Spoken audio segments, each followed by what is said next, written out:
O programa a seguir tem classificação indicativa livre.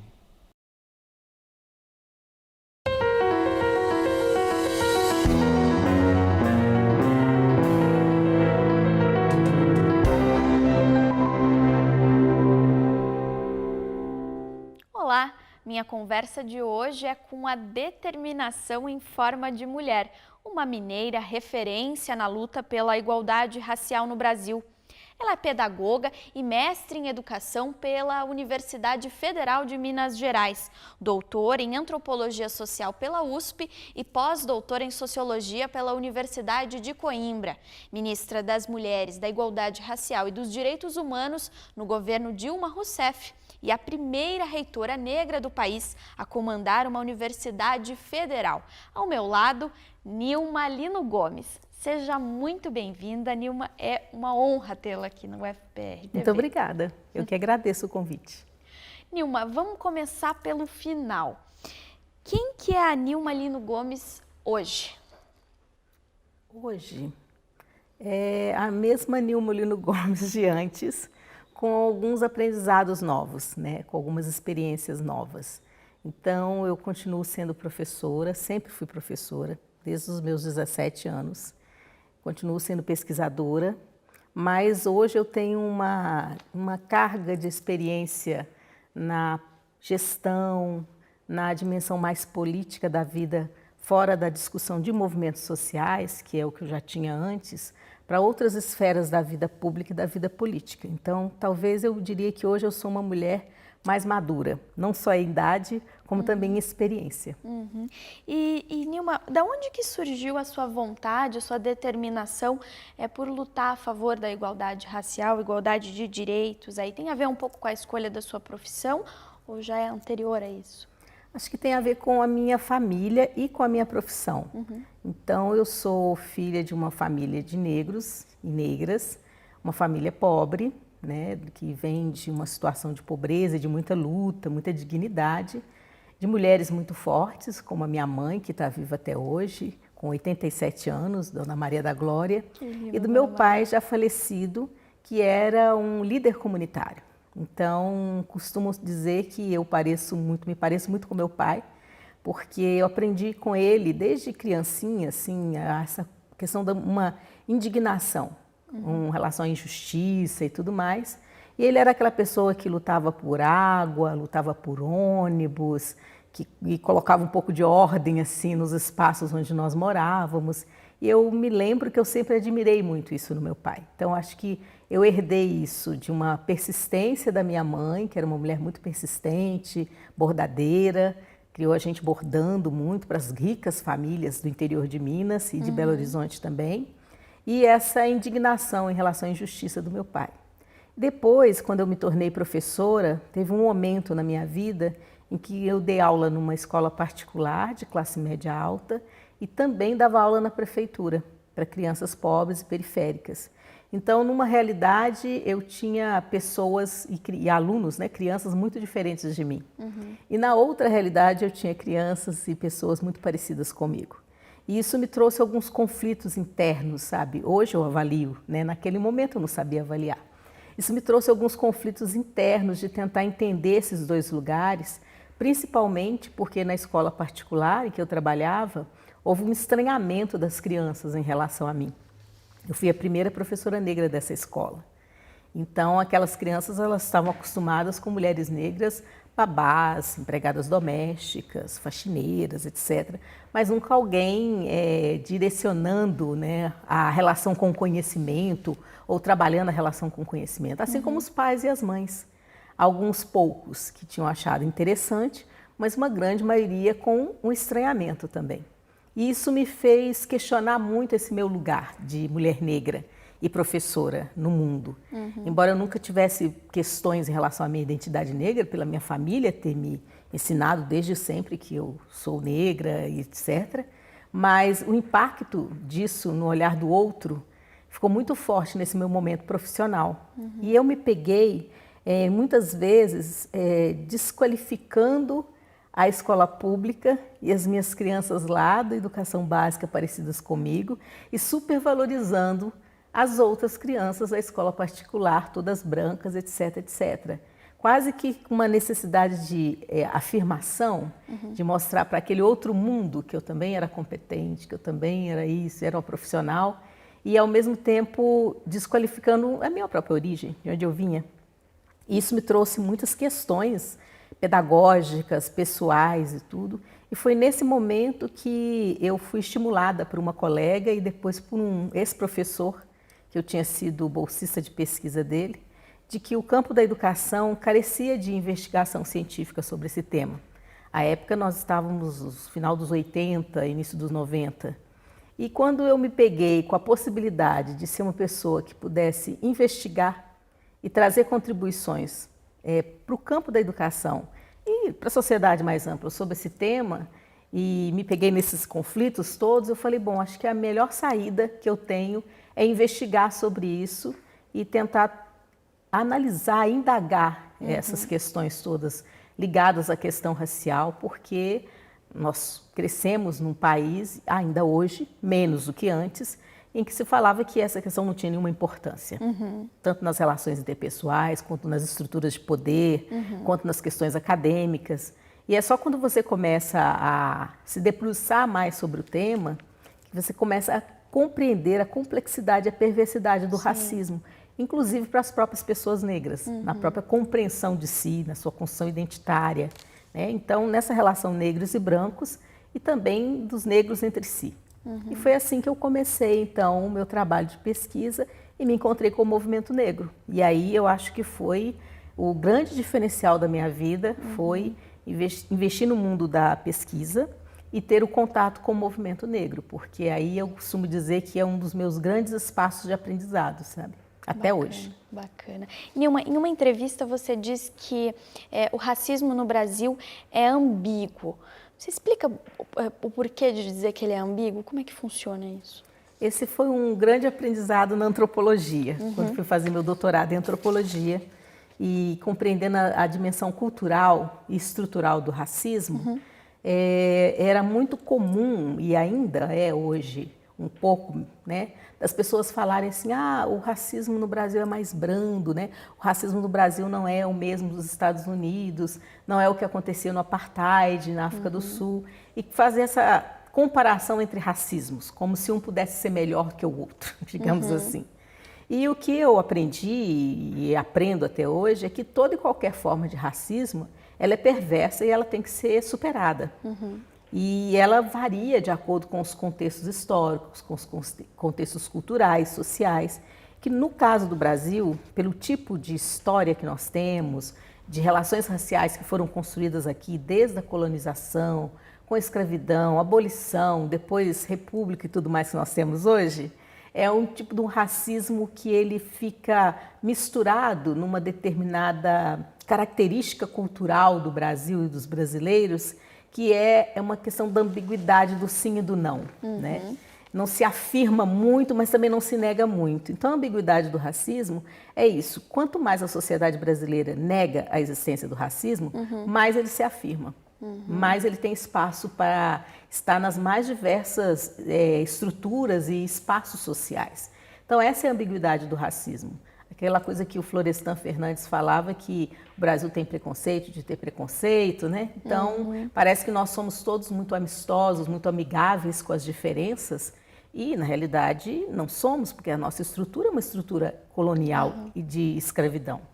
E no contexto atual, principalmente nesse boom das redes sociais agora que nós vivemos, acho que muitas pessoas na sociedade brasileira que tinham esse discurso tão amistoso das nossas relações, inclusive raciais, elas têm acordado para ver o que estava submerso na estrutura da sociedade brasileira enquanto relação de poder e que agora aparece como ódio, como violência, como um racismo explícito e tremendo, né? E inclusive chegando às pessoas mais públicas, não somente aquele cidadão comum, aquela cidadã comum, que as pessoas antes nem se importavam muito se estavam sofrendo ou não racismo, mas quando atinge aí atrizes famosas, atores famosos, jogadores de futebol, pessoas que são mais midiáticas, né, que são mais públicas, aí nessa hora se questiona, mas não se dizia que o racismo não existia porque era a pobreza misturada com a questão racial. Então, quando pessoas que têm uma ascensão social, são figuras públicas, inclusive amadas, entre aspas, quando elas sofrem racismo desse jeito, como é que fica essa pergunta de que raça e classe era a mesma coisa? Não é a mesma coisa. Por isso a importância justamente de estudar o tema e debatê-lo, né? Falar sobre ele. Isso, e a importância também da construção de políticas, né? Porque é necessário debate, é necessária discussão, mas também é necessário institucionalizar uma política de igualdade racial, uma política de superação do racismo. Então, às vezes as pessoas falam, mas está criminalizando tudo, etc. Não, não é criminalizar tudo. Eu acho que uma sociedade democrática que avança, ela tem que analisar quais são os seus limites. E ela tem que colocar, inclusive, normas e regras para que as pessoas que ultrapassam esses limites não façam, garantindo que o direito social, o direito à diversidade, o direito de ser quem é, a existência. Então, eu acho que é uma leitura emancipatória da lei, emancipatória da institucionalização, não uma leitura conservadora. Nessa linha de pesquisar o tema, enfim, você está em Curitiba em razão da banca do Wellington Oliveira, né? Que foi da primeira turma de cotistas negros aqui da Universidade Federal do Paraná. Ele defendeu a tese de doutorado em educação, né? Sim. A equipe da UFPR-TV também estava presente lá na banca do Wellington e registrou esse momento. As pretensões de Wellington eram simples. Quando se viu calouro de psicologia da UFPR em 2005, queria apenas chegar até o fim do curso. Aluno da primeira turma de cotistas raciais da universidade, ele bancou os seus gastos fazendo bicos como garçom e pagando a passagem de ônibus com o dinheiro da venda de latinhas de alumínio. Consegui essa vitória e eu não posso abrir mão dela assim facilmente. Enquanto eu tiver forças, eu vou vir aqui e vou estudar, porque eu quero fazer jus à vaga que eu consegui na época. Ao chegar no doutorado, Wellington manteve a parceria com o professor Paulo Vinícius. As conversas e orientações de pesquisa vêm desde a época da graduação, no projeto de iniciação científica. A orientação para ele foi muito tranquila. Ele fez muitos diriam uma loucura, durante o doutorado, de fazer um curso, uma segunda graduação em letras paralela ao doutorado, e eu não me opus porque eu sabia que isso ia ajudar na formação dele, na capacidade de análise, e ele conseguiu fazer o doutorado muito bem feito e, ao mesmo tempo, fazer boa parte do curso de letras na Universidade Tecnológica. E quem veio para a banca de avaliação de Wellington foi Nilma Lino Gomes. Ela é professora da Universidade Federal de Minas Gerais e ex-ministra do Ministério das Mulheres, da Igualdade Racial e dos Direitos Humanos. A UFPR está formando um doutor muito competente e que deve se orgulhar disso. E ele também deve se orgulhar do trabalho que fez. Wellington participou do programa Afratitude, que foi um apoio do governo federal para estudantes da graduação que ingressaram na universidade pelas cotas raciais. O auxílio disponibilizava bolsas para alunos que participassem de projetos de pesquisa e extensão e beneficiou estudantes das fases iniciais da política de cotas. E a gente ter o doutoramento de um aluno da primeira turma que tem uma história de vida de tanta superação é muito importante. Todos nós entramos aqui, nos esforçamos, nos dedicamos e conseguimos desempenhos tão bons quanto todos os outros alunos, na verdade. Segundo a Secretaria de Política de Promoção da Igualdade Racial, entre 2013 e 2015, as cotas raciais garantiram acesso de mais de 150 mil estudantes negros em instituições de ensino superior em todo o Brasil. Nós temos que aprimorar essa política, inclusive dando as condições de permanência, para que os estudantes que entrem pelas cotas possam permanecer e ter sucesso na sua vida acadêmica. Maravilha. Nilma, como é que foi para você presenciar esse momento, essa banca? Foi uma honra mesmo, um orgulho, pela minha própria trajetória, pela trajetória do orientador Paulo Vinícius, que é um parceiro nessa luta na universidade. Ver a concretização de algo que surgiu como uma demanda do movimento negro para a sociedade brasileira, uma demanda que no início foi recebida com muita resistência, tanto por parte do Estado quanto por parte da sociedade e da universidade, nem se fala, e a gente ter conseguido construir essa luta política no Brasil, construir um consenso em torno para aqueles que precisavam tomar a decisão, porque porque não é consensual para toda a sociedade, mas aqueles que precisavam tomar uma decisão política em relação às ações afirmativas e às cotas, assim o fizeram, como o Supremo Tribunal Federal, como o próprio governo, né, o governo federal também. E hoje nós já temos também universidades estaduais que têm cotas também implementadas.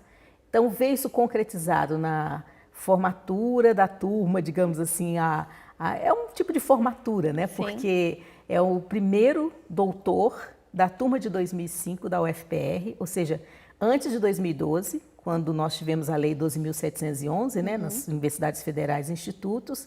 Então, de uma iniciativa que foi local, nacional, com luta dos movimentos, com convencimento do Conselho Universitário, etc., e ver a possibilidade de abertura de um direito e a concretização disso na pessoa, na vida, na trajetória do Wellington, né? E de tantos outros que virão, porque depois disso nós tivemos uma atividade lá do programa Afotitude, que foi um programa também de ações afirmativas da Federal do Paraná, e depoimentos de muitos estudantes que foram cotistas e que hoje são profissionais, hoje são profissionais da sua atuação, área de atuação, ou estão estudando mestrado, doutorado, etc. Então foi realmente muito bom.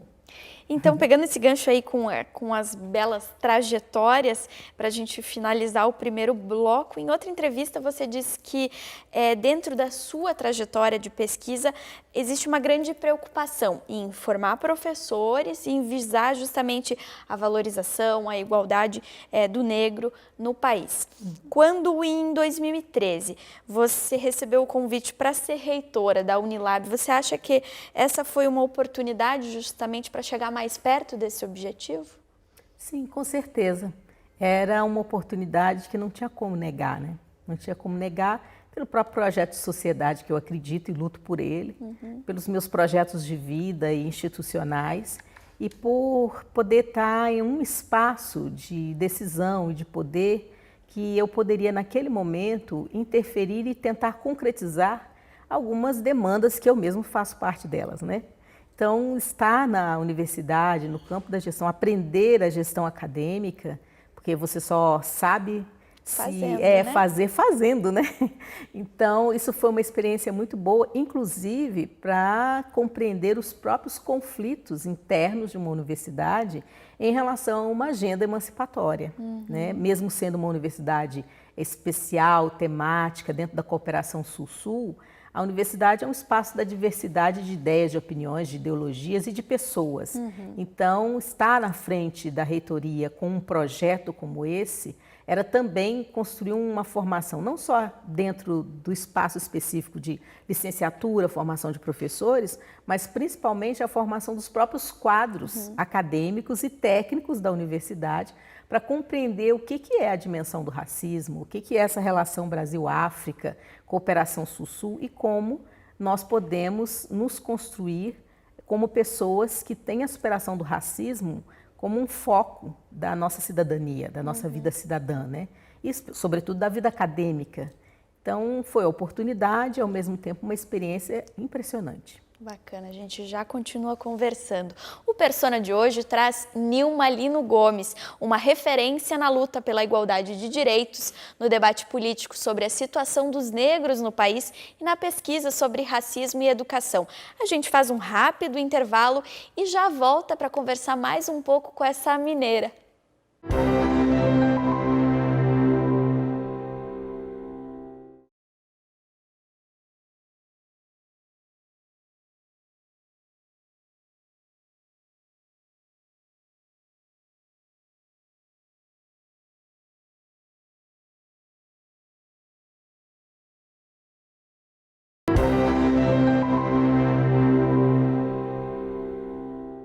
Estamos de volta. Hoje o Persona entrevista a ilustríssima Nilma Lino Gomes, educadora mineira e pesquisadora, referência na luta pela igualdade racial.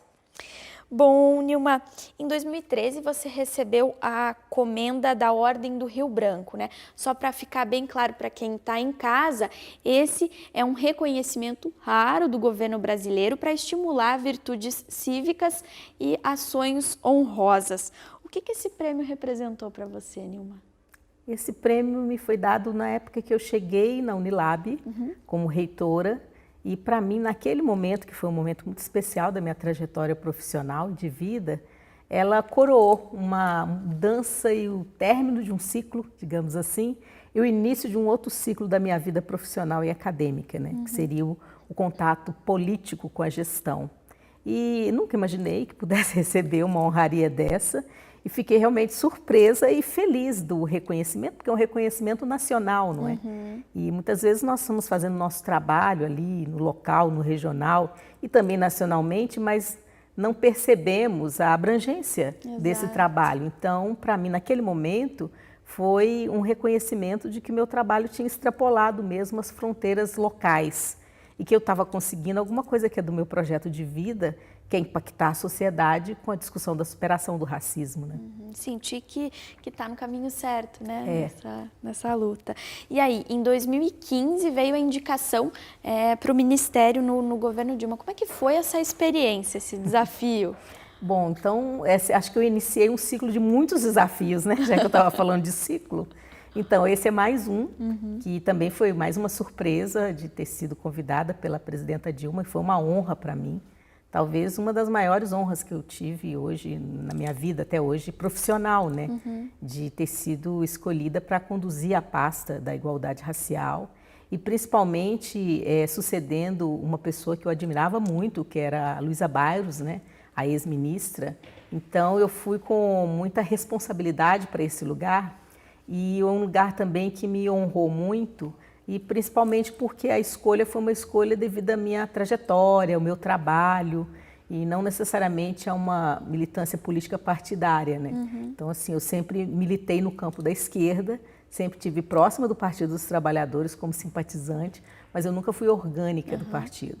Então, isso para mim foi muito importante, foi significativo para a minha vida e para a minha trajetória, e era uma outra dimensão da vida política e da gestão, muito mais ampla, muito mais desafiadora do que eu já estava vivendo na universidade. Porque aí era lidar com o Brasil todo, né? E era pensar a superação do racismo, políticas de igualdade racial para todo o Brasil, com essa diversidade que nós temos, regional, com essa intensa desigualdade social e racial que o Brasil tem, e trabalhar com uma outra equipe, me mudar de cidade, sair lá do interior do Ceará, de Redenção, onde eu morava, a sede da universidade, para ir para Brasília. Então, até geograficamente, a mudança foi uma ruptura em termos de espaços, né? E foi conhecer mais o Brasil. Eu, nesse período que eu passei no Ministério, eu pude conhecer mais o Brasil, eu pude superar algumas crenças que eu tinha sobre a relação política, econômica, social, cultural e o racismo institucional. Então, eu pude compreender melhor essa engrenagem, como que funciona. E, infelizmente, nós saímos devido a uma situação política lamentável, que eu costumo falar que foi um golpe que é disfarçado de impeachment, e não deu para que nós pudéssemos continuar aquilo que planejávamos. E uma coisa que foi muito forte para mim, nesse momento que eu passei no Ministério, foi ter um outro contato com os movimentos sociais, um outro contato com o movimento negro, né? E principalmente um contato de estar num lugar em que as pessoas desse movimento, os militantes, ativistas, levavam as suas demandas, as suas reivindicações e esperavam que eu, por ser uma pessoa que vem de todas essas lutas, tivesse uma compreensão maior daquelas demandas e tivesse também uma resposta mais rápida em relação a essas demandas. E a gente aprende também que a estrutura é uma engrenagem muito complexa e que nenhum ministério trabalha sozinho, então que você também tem que fazer uma articulação política interna, principalmente porque era um ministério chamado transversal, então políticas que transversalizava todas as outras grandes políticas, inclusive na questão orçamentária. Então, também era um processo reeducativo dentro do próprio governo federal. Porque, assim, lamentavelmente, a gente ainda tem muita ignorância em relação ao que é o racismo, o que é o preconceito e a discriminação racial, o que é essa imbricação entre desigualdade racial, de gênero e de classe. E também era trazer, para dar visibilidade que todas essas políticas sociais que foram implementadas nesses últimos 13 anos, elas beneficiaram não só a população pobre, trabalhadora, mas principalmente a população negra no Brasil.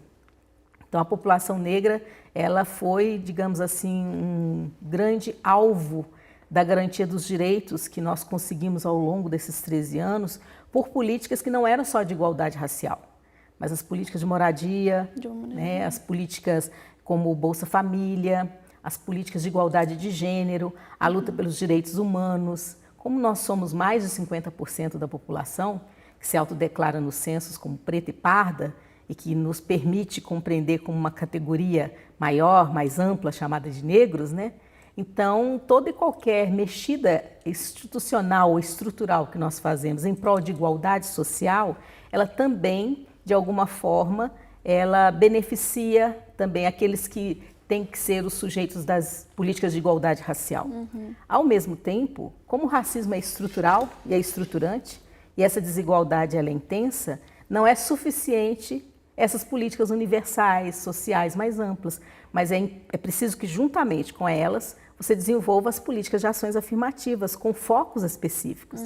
E isso é que eu acho que é a complexidade maior de compreender a luta contra o racismo, é de compreender que tem um gap já de início, né, na vida da população negra, que vem da colonização, da escravidão, da não integração na sociedade de classes das pessoas negras, como dizia Florestan Fernandes, um grande clássico, né, que ele publicou. Então, isso faz com que, mesmo que façamos políticas para combater a pobreza, se você não olha que aquela pobreza, dentro dela, tem um recorte que é a existência do racismo, assim como a existência do sexismo, não atinge fulcralmente aqueles cidadãos e aquelas cidadãs que precisam ser beneficiados de fato. Fica sempre uma franja fora, e essa franja fora me preocupa muito, né? Quem está dentro preocupa, mas me preocupa principalmente aqueles que as políticas não conseguem abranger.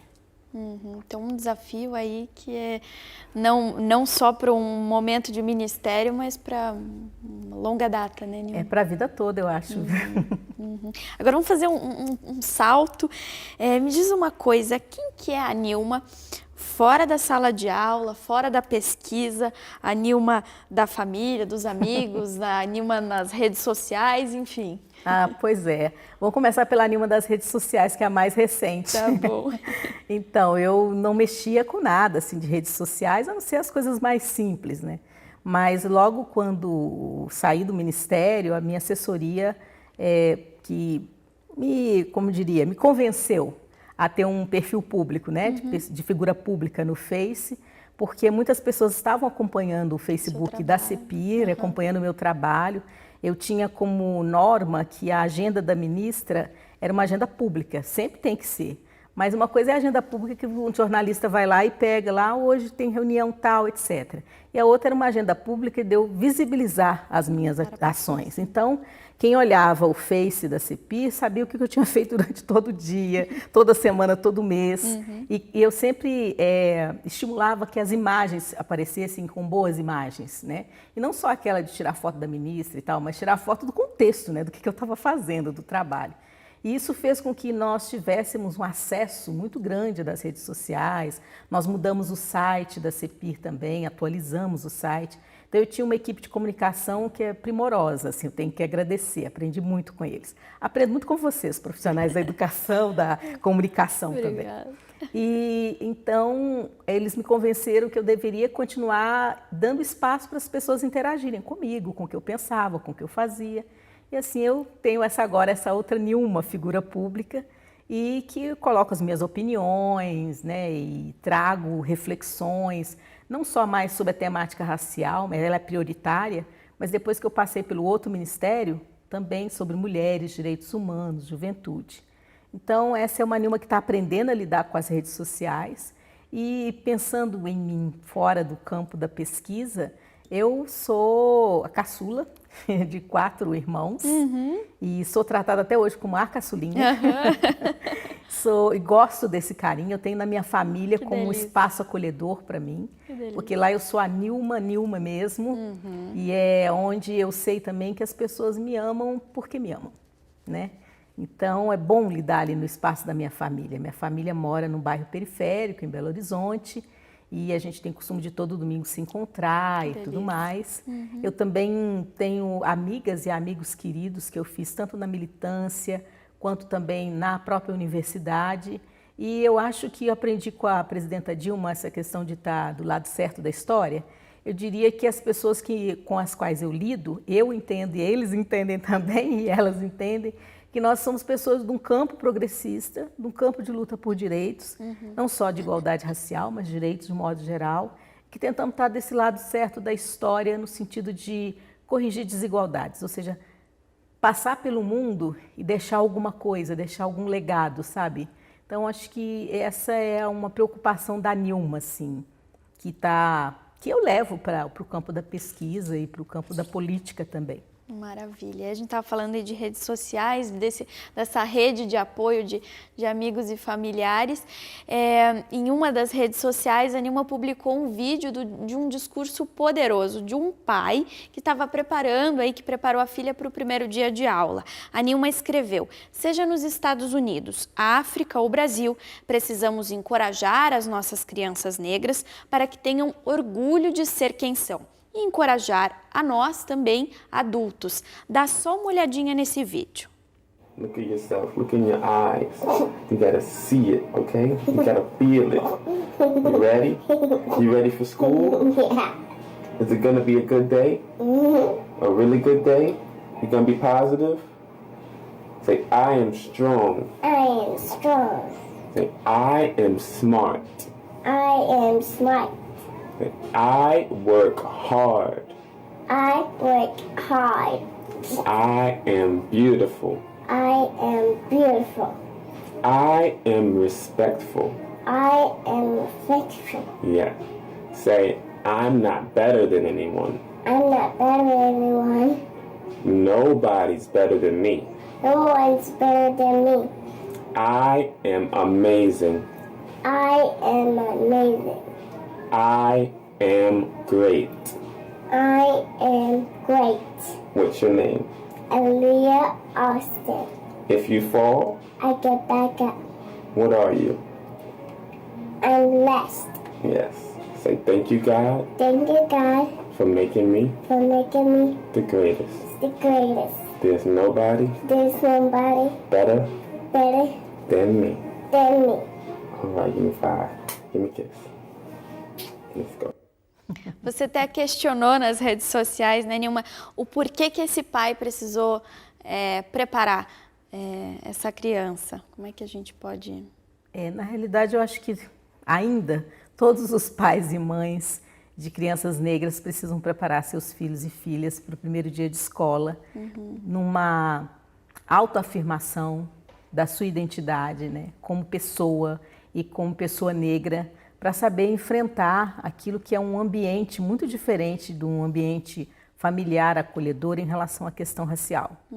E quando eu vi o vídeo, agora eu não me lembro quem postou, eu sei que eu reproduzi e falei, deixei lá embaixo, né, o crédito, mas eu fiquei muito impressionada com várias coisas. Uma a questão ali, se você vê uma leitura da questão da identidade, da construção da identidade da criança negra, né?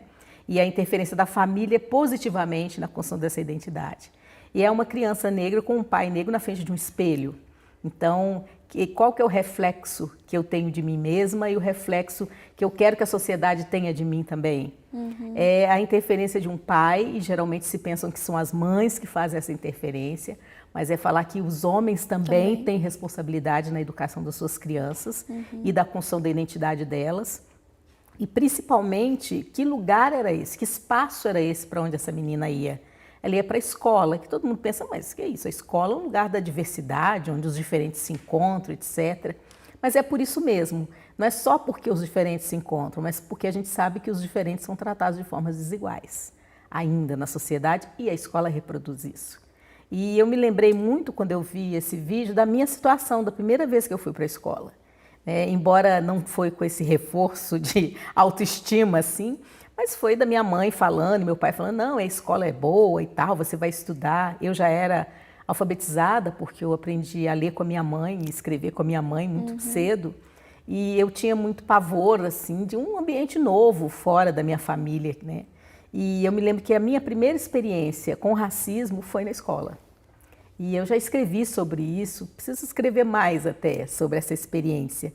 E foi a primeira vez que alguém me chamou de cabelo de bombril.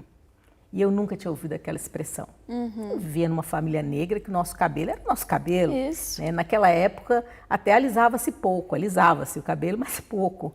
E eu fiquei muito assustada e eu me lembro até hoje que eu cheguei em casa, fui no lugar, na despensa onde minha mãe guardava produtos de limpeza e peguei uma esponja de bombril. Porque eu me senti tão agredida de alguém falar aquilo no meu cabelo. E eu falava assim, eu pensava comigo, mas ele não é igual, né?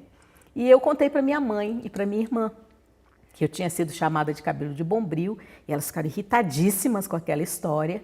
A minha irmã, à época, me ensinou como me defender, falou, ó, quando te falarem isso, você responde assim, assado, assim, assado. E eu fui munida para o outro dia de aula e essa menina branca se encontrou comigo e me chamou de cabelo de bombril de novo. E nessa hora eu falei tudo que tinham me ensinado. E eu fui tão enfática que a menina se assustou, chorou, a professora teve que intervir. E quando a professora falou, Nilma, mas que é isso, né? Porque eu era aquele estilo meiga, né? Aquela menininha assim. Aí ela falou, Nilma, que é isso? Você falando essas coisas. Eu falei, olha, minha irmã me ensinou que toda vez que alguém me falar que eu sou cabelo de bombril, eu tenho que falar isso, meu cabelo não é de bombril. E isso ficou, né? Ficou tanto que depois, no meu doutorado, eu fui trabalhar com uma pesquisa que é sobre corpo e cabelo como símbolos de construção da identidade negra, né? Para pensar esses dois símbolos são tão fortes e que a escola tem um papel nisso. E falando aí desse papel de referência, né, de suporte, você acha que você é um pouco essa referência para alguém, para pessoas da sociedade? Olha, sim, eu creio que sim. Pela minha trajetória, pela forma como as pessoas me tratam, né? Como eu sou recebida, como as minhas ideias quando eu escrevo, tanto artigos, livros, como agora também nas redes sociais, eu fico contente de ter me tornado essa referência. Ao mesmo tempo é muita responsabilidade. Com certeza. É muita responsabilidade porque nós somos humanos, né? Então, mas se eu posso encorajar outras crianças, outros adultos, outros jovens e adolescentes negros e negras a sentirem orgulho de ser quem são e a lutar para que a sociedade nos respeite, né? E que nós tenhamos todos os direitos sociais, inclusive o direito a sermos negros e negras, se eu posso fazer isso, se eu tenho feito isso, eu acho que o meu projeto de vida está aí, está caminhando bem, digamos assim, porque ainda tem muita coisa pela frente, né? E Nilma, para a gente finalizar, mesmo acumulando aí tantas conquistas, tantas experiências, tantos saberes, o que a Nilma ainda deseja realizar? Eu ainda desejo realizar na educação um trabalho mais efetivo com a alteração da LDB, pela Lei 10.639, que é o ensino de História da África e das culturas afro-brasileiras, de uma forma mais efetiva na formação de professores e na formação dos graduandos, de um modo geral. Outra coisa que eu também tenho hoje como um propósito é que a gente consiga cotas na pós-graduação de todo o Brasil. Eu acho que esse é um salto muito importante. E que nós consigamos mexer com o mercado de trabalho, com o mundo privado, para que esses destinatários, aí, os sujeitos das cotas, que são egressos, eles também possam ser incorporados de maneira justa dentro do mercado de trabalho, para que essa diversidade que nós lutamos tanto, ela esteja de fato representada na sociedade, mas nos diferentes lugares, né? Numa situação de horizontalidade, e não na situação hierarquizada como nós ainda temos no Brasil. Então, é uma coisa muito complexa e contraditória. Nós temos políticas de igualdade racial, temos avanços na luta contra o racismo, mas ainda temos a estrutura da sociedade brasileira extremamente racista e o mundo privado e o mercado de trabalho é um grande espelho dessa desigualdade que ainda a gente não conseguiu romper. São alguns dos meus planos e desejos. Tem outros aí. Eu desejo então que eles ganhem aí mais determinação e aí que possam ser pelo menos um pouco realizados. Nilma, eu gostaria de agradecer a sua presença. É uma honra tê-la aqui no Persona. Eu é que agradeço a todos que me ouviram e a vocês pela gentileza de me trazer aqui no programa. Maravilha, obrigada, Nilma. Bom, o Persona vai ficando por aqui. Eu agradeço também a sua companhia e te lembro que estamos no Facebook e no YouTube. Até a próxima!